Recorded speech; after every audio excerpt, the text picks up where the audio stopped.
বনানীতে দুই ছাত্রী ধর্ষণ মামলার অন্যতম আসামি নাঈম আশরাফকে গতকাল রাতে মুন্সিগঞ্জের লৌহজং থেকে গ্রেপ্তার করা হয়েছে বলে জানা গেছে। বনানীতে ধর্ষণ মামলার এজাহারভুক্ত ৫ আসামির সবাই গ্রেপ্তার হলেন। সূত্র জানিয়েছে, ছাত্রী ধর্ষণের মামলার প্রধান অভিযুক্ত শাফাত আহমেদ পুলিশের জিজ্ঞাসাবাদে ধর্ষণের কথা স্বীকার করেছেন।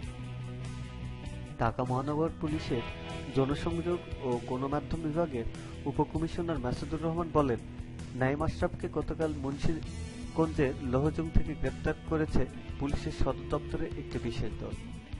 এ মামলার প্রধান আসামি শাফাত আহমেদ ও সাদমান সাকিব ১১ মে সিলেট গ্রেপ্তার হয়।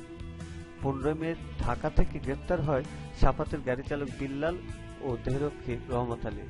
জানা গেছে, সাদমান সাকিব আরেক ছাত্রীর সঙ্গে যৌন সম্পর্কের কথা স্বীকার করেছেন। তবে তারা দুজনই বলেছেন, নাঈম আশরাফ এই পুরো বিষয়টি ব্যবস্থা করেছেন। ছাত্রীদের হোটেলে আনানো, হোটেল ভাড়া করা, পরিকল্পনা নাঈম ভূমিকা ছিল মুখ্য।